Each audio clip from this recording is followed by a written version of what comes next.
This is attorney Andy Marcantel and attorney Mark J. Victor. We are the partners at the Attorneys for Freedom law firm, criminal defense attorneys, and we're here to do another video review. How you doing today, Mark? I'm so excited about this. This is an interesting one. Yeah, for this sure. is fun. This is just going to be a fun video. Yeah, do you want to kind of set the stage for what got us here? Yeah, well, so our law firm does the Attorneys on Retainer program. We're a real law firm. We can start with that. We're not an insurance company. We don't use an insurance company. We represent people who are charged with crimes. And so we have the Attorneys on Retainer program. People sign up, and if they get themselves charged with a crime, and we can claim self-defense on their behalf, so long as it arose after they signed up, and it's a felony, okay, we represent you. Doesn't matter. We don't have to play any games in terms of whether it's really a crime or any of these other issues because we're not an insurance company. So we cut a video critiquing some of the other companies. Now, you might say insurance companies, but it's true they're not all insurance companies. They hire insurance companies to cover people. And so then USCCA decided to do what you might call a rebuttal video. Right. So let's start with the original video. We'll put the link at the bottom. It was a pretty popular video. In it, we kind of go through their own contract. At the time that I did that video critiquing the USCCA program, the Attorneys on Retainer program was only available in Arizona and in Hawaii. So if you were in another state and you liked Attorneys on Retainer, sorry you couldn't sign up. But that's not the case anymore. Guess what? We're nationwide. That's right. So right. If any of the 50 states, you can now sign up in the Attorneys on Retainer. Why don't we take a look at this video released by USCCA, which is entitled The 5 Misleading Claims About USCCA Membership That Are Wrong, and wrong is in all caps there. In this video, I'm demystifying 5 misleading claims about the USCCA. Number 1. The most basic thing to know about USCCA membership is that the insurer is Universal Fire and Casualty Insurance Company, not the USCCA. Anything to say on that point, Mark? Look, this is a fair point, okay? USCCA is not an insurance company. They're probably a very good organization. They do education, they do training. We're a law firm. We don't offer that. So I guess it's a fair point. If you want an insurance company that has exclusions and exemptions and all kinds of reasons to deny coverage, and we're, of course, going to get into that, then USCCA provides an insurance product through Universal Fire and Casualty Insurance Company. That's a very fair point. All right, we'll grant their first point, and let's continue with the video. Number 2. People claim that the policy would never provide coverage if you're charged with a criminal act. This is wildly misleading and simply not true. Being charged with a crime means that you as a defendant are protected by a presumption of innocence under the law. At the same time, it is important to know that it is illegal for anyone to insure an illegal act. Insurance coverage is sometimes provided until it's a final decision that a crime was committed, but coverage stops in the event of a conviction. Any insurance company that tells you that they do something different is either not being truthful or they are breaking the law. So yes, coverage ends with a conviction because that's the law. Coverage is triggered by a lawful act of self-defense, assuming that all the other terms and conditions are met and that the incident is not otherwise excluded. If a member is charged with a crime and claims they acted in self-defense, there will very likely be coverage, unless an exclusion applies or some other term or condition of the policy was not satisfied. The insurance company has obviously covered numerous claims in which the member was charged with a crime but alleged self-defense as the defense. You notice that? What's You that? will be covered until and unless you are found guilty of a crime.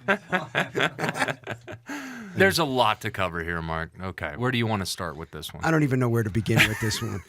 But he was very accurate. He's stuck with the product that he's selling right Yes. now, and he's accurately depicting what it covers and what it doesn't. Realistically, in the real world, when you are charged with a crime, odds are in your jurisdiction that you're sitting in right now, 95 to 98% chance that if you're charged with a crime involving a gun, it's going to end in some sort of a conviction. Well, one thing you know for sure, if you were to take a plea and get convicted of anything, plead guilty to any crime, no matter how small, no matter how reduced, no matter how great of a job that your lawyer did, you are done with coverage. USCCA is done with you. This is very interesting because they say that insurance coverage is sometimes provided until it's a final decision that a crime was committed. Okay, who makes the final decision? What do you mean sometimes?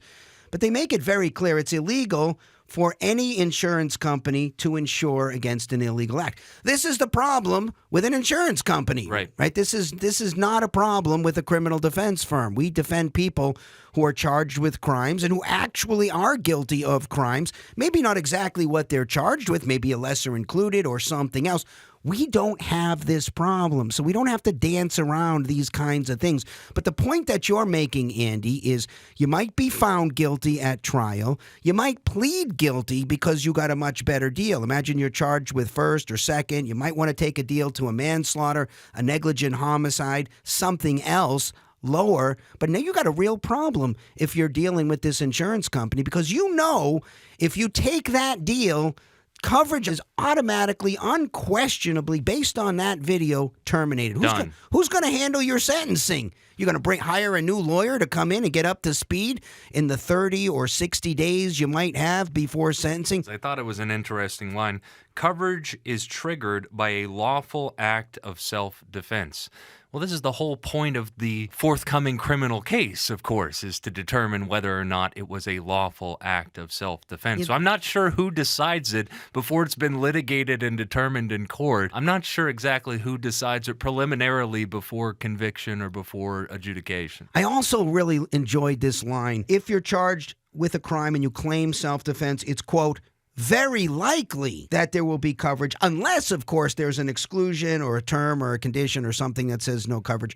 What do you mean very likely? Very likely, that's why people sign up for this, right? So not that it's very likely, so it's certain that they're going to have coverage. Oh, man, it feels so much better just as a law firm to be able to say, if you are charged with a crime where you had to use your firearm in self-defense, we'll cover you. Yeah, I mean, to be clear, we have some exclusions as well in attorneys on retainer. You have to have been signed up before the incident occurs, right? That makes sense.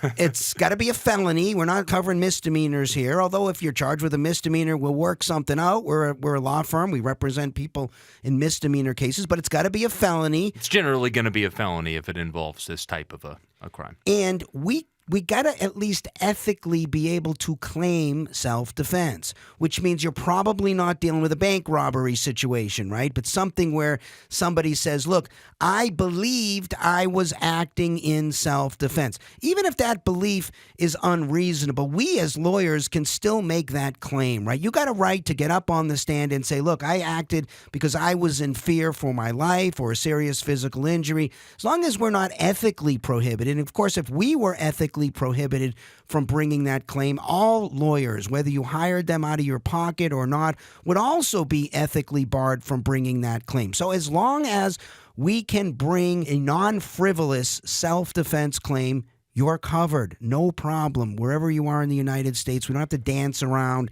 insurance company prohibitions on covering criminal acts. And I think the important point here is not USCCA. It's someone at the insurance company. If they say, you know what, we've decided that this is a criminal act, that's the end. Ain't no coverage for you if you signed up with the USCCA and got the insurance policy administered by Universal Fire and Casualty Insurance Company, and some bean counter over at the insurance company says it's a criminal act. They're fine because their policy specifically excludes criminal acts. You're not going to have an argument here, as we'll talk about later in this video. Let's move on to point number 3. People will claim that the policy language creates an ethical dilemma for the defense attorney and violates the attorney-client privilege. That is not the case. That language is standard in every liability insurance policy. The law recognizes the unique relationship between insurer, insured, and the insured's attorney and protects the attorney-client privilege. It's commonly known as the tripartite relationship among the insurer, its insured, and counsel retained to defend the insured against claims by third parties. So comments stating that the language is unethical are simply false. And by the way, my firm, when representing a USCCA member, has never been told what to do or what not to do. This didn't address my concerns. I've still got some concerns that there might be some ethical issues going on here, even despite this tripartite relationship that he's describing. The bottom line is, it says right there in the contract, and you can see it in our previous video that we released, that your attorney has to cooperate with USCCA and the insurance provider. And what does that mean? What does that include? Is it something that the attorney is reluctant to do and is now forced to do in order to keep coverage? Is it something that's attorney-client privilege that will now become discoverable? Is cooperating going to hinder their client's case in some way? Let's say, for example, that the attorney, in the scope and course of their duties, happens upon a fact, a material fact in the case, which actually hurts their client's position. Happens all of the time where we're digging into a case and you find good facts and bad facts. Is it really ethical for then at that point the attorney to be forced by this contract to disclose all of those harmful facts over to the insurance company, who then might decide, well, this is a criminal act now, and drop coverage? Yeah, keep in mind, the lawyer is ethically obligated to represent the client. That's clear under the rules of ethics.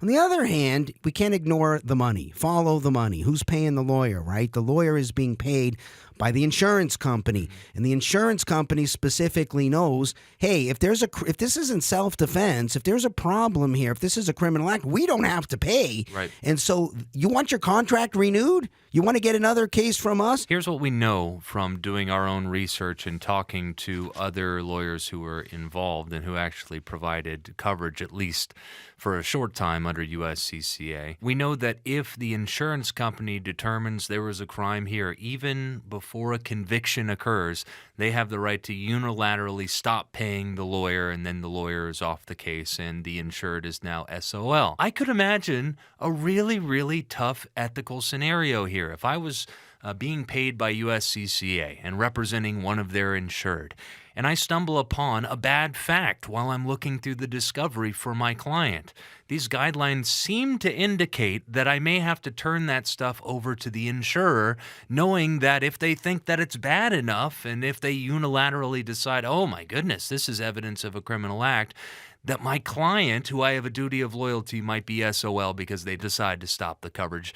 This is an ethical problem. From what I could definitely see ethical problems arising. And just to be clear, just because he's saying, and just in my experience, which he didn't share how many USCCA-funded cases he's actually done or his firm has actually done. It could be 1, 2, Or if he's 3. getting paid for this video. Right. But he said, we've never been told what to do from USCCA. It doesn't mean that it can't happen, and it certainly doesn't mean that the contract doesn't provide for them to direct the lawyer around and cause the lawyer to have to do things that might be contrary to their client's interests. Yeah, and this isn't necessarily just a hypothetical problem, right? We have a couple of examples here that we can chat about. Maybe now's a good time to get into it, Mark. Do you want to talk about the research we did on the Louisiana case, Miss Giles? Yeah, Kayla Giles is a case that you and I personally spoke with the lawyer who was hired by the USCCA to defend her.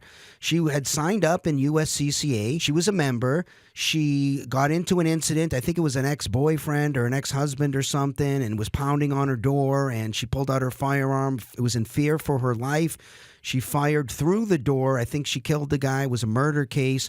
USCCA initially said, yeah, we'll cover it, no problem. And they hired this particular lawyer in Louisiana who you and I had an extended conversation with. He told us that he thought this was a great self-defense case, one of the best ones. This guy has been practicing criminal law a long time, thought it was an excellent case, couldn't understand why.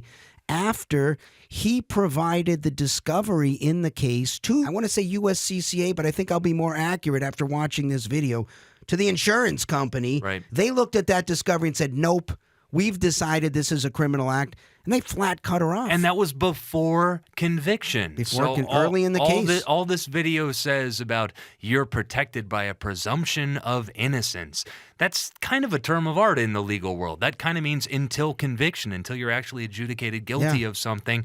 Not so with USCCA. There's some insurance company deciding, even before conviction, even despite your attorney saying, hey, I think this is a great case. The attorney hired by the USCCA Right. says it's a great case. Don't drop coverage. This is a great self-defense case. They said, sorry, we're dropping her. During the time she was presumed innocent. And then the story continues, right? She had to go out and get her own lawyer.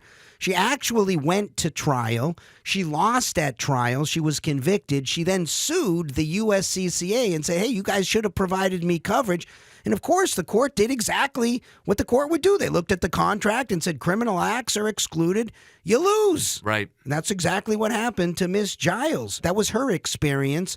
And again, this is, we don't have personal knowledge of this. We had the information that we gathered by speaking with the lawyer who was paid $50,000 by the person who signed up through USCCA and got the insurance coverage and then was charged with a crime. He was very surprised that the coverage was dropped, to say the least. We had an extended conversation with the guy. But what happened here is they just took the discovery containing both the good and the bad, provides it to the insurance company, and they look at it and they unilaterally decide, even over the objection of the criminal defense attorney, that this isn't a case of self-defense. This is a crime. Yeah, and so that's one of our two examples. Right. You had another experience. So yeah, that's right, Mark. There was another company that contacted me. It was not the USCCA, to be clear, but a very, very similar company and a similar structure to USCCA. Yeah, this happens sometimes because some of these different products will allow you to actually pick your lawyer. Right. And so somebody who signed up in one of these other companies, not USCCA, to be fair about it, but one of the competitors to USCCA, someone was a member there, got charged with a crime, selected our law firm as the firm they wanted, found themselves on the phone talking to Andy Markentel. All right, so I met with the insurer first, right? That was kind of interesting. They wanted to talk to me first about my feeling about the merits of a self-defense claim. And after I had met with the client for an extended period of time, I concluded this was a great self-defense claim. And that's exactly what I told the insurer. I think this is a fantastic self-defense claim. Yes, it's not a perfect case. There are good things, there are bad things, but no case is perfect. I think the good outweighs the bad. I'd be happy to take the case, and I'm confident in our defense. Despite my analysis of that, they then got back to me in a few days and said, we've taken a look at it and we've done our own research on this and we are going to deny coverage. Despite the fact that this person had signed up on our program, we're going to deny coverage for this person. So thanks for meeting with our insured, but they're no longer our insured. We're dropping them. And I said, what happened? Like, this is a great self-defense case and it looks, to me, all the elements are met. I walked them through Arizona law, which is where the case was taking place. I walked them through the statute. I said, what am I missing here? And remember, I was talking to a non-lawyer at the time, and they just said, yeah, we've decided not to provide the coverage, and that was that. I'm sure they decided there was a criminal act, and they were probably on firm ground because there were charges, right? So, or there was a grand jury indictment in that situation. So again, to be fair, that experience was not USCCA, but it was your experience in dealing with an insurance company that's trying to very carefully maneuver around, yeah, we're sort of saying we cover you, but to be clear, we don't cover criminal acts, and we don't want to cover criminal acts, by the way, because we're an insurance company. We prefer to not spend money on these claims. Yeah, generally speaking, insurance companies are trying to deny or avoid liability, right? That's how they remain profitable. You will not have that problem with a criminal defense law firm because we can't disclaim you for that particular reason because it's a criminal act. We don't care if it's a criminal act. Frankly, we represent people charged with all kinds of different crimes. And we actually like to represent people at trial. I mean, at our law firm, the lawyers fight each other to see who's going to get to try the case. So we have a team of lawyers at our law firm who like to try cases. So anyways, that's the difference between an insurance company and a law firm, one of the many differences. Moving on to point number 4. People claim that if you plead guilty, the insurance company has a right to require that you pay back every dime spent. We already covered that it is generally illegal for insurance companies to provide coverage for illegal acts. That's why insurance policies often contain language giving the insurance company the right to recoup benefits paid for acts ultimately deemed illegal, because coverage cannot be provided for illegal conduct. period. Okay, so I'm trying to figure out what the false claim is here that's being debunked. I know that the title of the video is 5 Misleading Claims, but Mark, this is where my nitpickiness about the thumbnail of the video, calling it 5 False Claims, comes into play. Where's the false claim here? I think what the point was, I think what he's trying to debunk, we're trying to show that's, it's misleading or something like that. He starts with the argument. Some people say that the insurance company can recoup everything if you're found guilty, which is an objectively true statement under their contract. Yeah. So he says it very assertively and confidently. And then goes on to just basically admit the point that he's... Well, all these insurance companies have the right to do this. So I'm not sure what the claim is that's false or misleading or being debunked at all here. I mean, just saying it in an assertive voice doesn't address the underlying Yeah, and then issue. to get off on a tangent about plea negotiations or something. Let's talk about that tangent, though. As a criminal defense lawyer that handles lots and lots of self-defense cases, this part also really rubbed me the wrong way, Mark. Now, it is true, certainly, that if you're charged with, say, first-degree murder or something like that in what you're purporting to be a self-defense case, oftentimes negotiations may end up in some other homicide charge, right? Some negligent homicide, manslaughter, second degree, something like that. And a lot of times, most of the times, in fact, they do involve a reduced amount of prison time. right. But let's talk about the number one case that we get in this office as self-defense lawyers. It ain't murder. It ain't homicide. It's aggravated assault with a deadly weapon, right? right. This is anytime you pull out your firearm, point your firearm, display your firearm in a way that made somebody imminently afraid for their safety or for their life. Yeah, you basically scared somebody with a gun at a time where a prosecutor or grand jury says you weren't entitled to pull out your firearm. And these, if convicted at trial, you could spend years and years and years in prison. In Arizona, for example, it's 5 to 15 mandatory years. minimum in lots of places. Mandatory prison. Well, these cases oftentimes, very oftentimes, if you have a good criminal defense attorney and there's some good legal issues and everything, can result in probation. These can result in misdemeanors. I just had one of these very recently that resulted in a misdemeanor. Imagine if our client had been insured under the USCCA policy, their insurer, right? Well, they would have taken that plea. No question. Definitely would have No taken that question. plea. They're looking at 5 to 15 years in prison. They got to maintain their gun rights. They got a misdemeanor, which we can now get expunged under Arizona law. They're doing 1 year, probably really 6 months early release of probation. Duh, this is a no-brainer. No-brainer. You take that deal and run with it, and that's exactly what our client did. Well, at this point, that insurer would now be turning and trying to recoup everything, or certainly would have the right to recoup everything, because as soon as he took that deal, he pled guilty. And then that last statement. If you wanted to know what goes on behind the scenes in these negotiations, there you go. I'm not sure what insights he really gave, but here's what goes on in these negotiations. Here's the role of a good defense attorney. A good defense attorney goes through all of the facts, goes through all of the evidence very carefully, goes through all of the witness statements, takes the best arguments for the defendant, goes to the prosecutor and threatens them.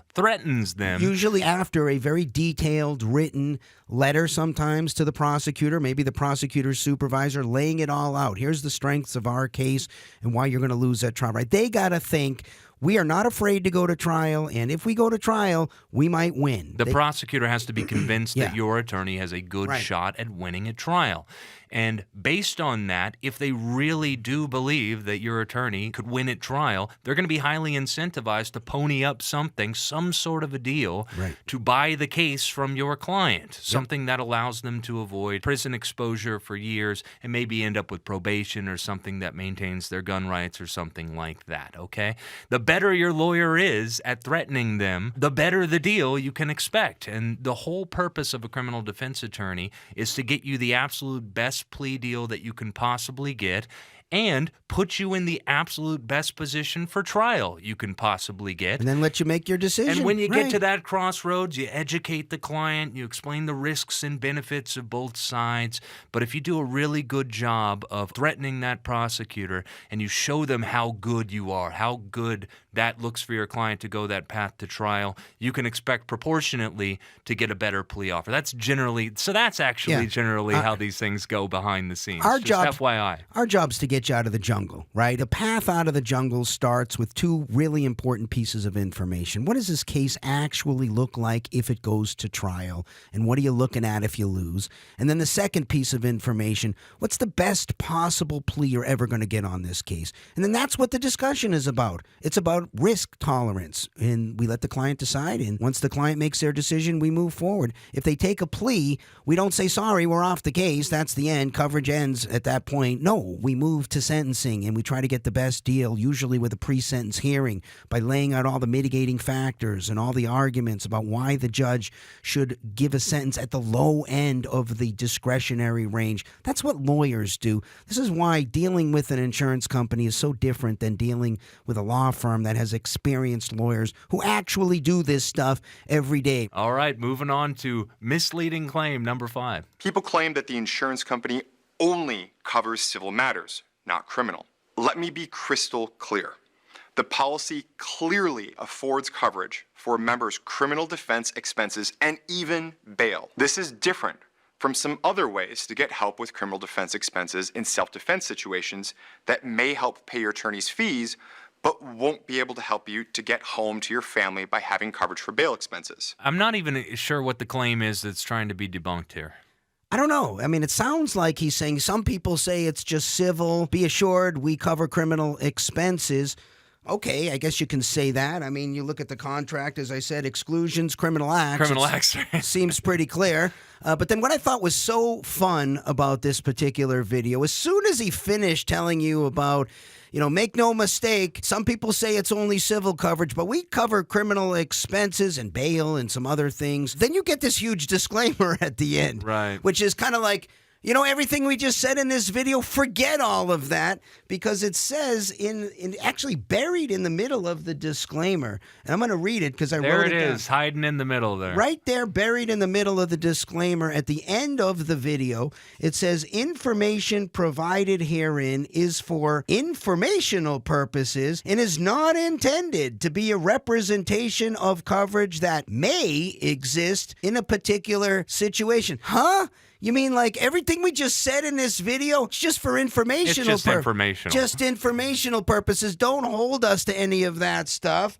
It's not intended to be a representation of what your coverage is about. I don't even know what this... It seems to undermine the entire video that they just said, right? Look, folks, if you want a criminal defense lawyer and not an insurance company with all kinds of exclusions, look, if you want training and education, by all means, go to the USCCA. If you want bail to be covered, and some of these other programs have scene cleanup and gun replacement. No, we don't do any of that stuff here. We're a law firm. We're simple. We defend people who are charged with crimes. Even if they're found guilty or they plead guilty, we continue to represent them. We don't drop them. It's that simple. If that's what you're looking for, check out Attorneys on Retainer. When people buy these things, what they want is peace of mind. That's right. They want to know that they're going to be covered in the event that they have to use their firearm. And I think, as we've pretty clearly demonstrated today, there's a whole lot of uncertainty with these types of insurance-driven policies. Yeah, I encourage people to look at the original critique that I did of USCCA's insurance contract here. They offer things that are much broader than what we offer. Definitely. We're a criminal defense law firm, so if you want that stuff, that's great. USCCA seems to be a great service for that.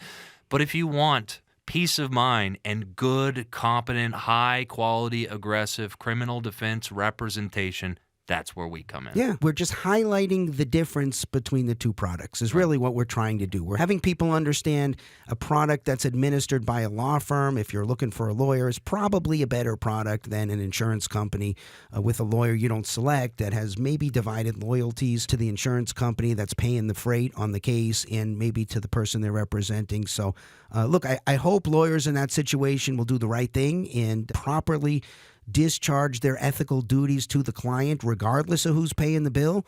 But it's hard to ignore who's paying the freight on the case. That's just a It's reality. a of real life. world concern, yeah. right. That one that we don't have to deal with in this type of particular scenario because we're a criminal defense law firm, not an insurance company. That's right. All right, guys, thanks for watching the video. Check out attorneysforfreedom.com and click on the big old Attorneys on Retainer button. It's a big old red button at the top, and learn more about this awesome program. And as Mark mentioned earlier, we are nationwide, and we're happy to serve you.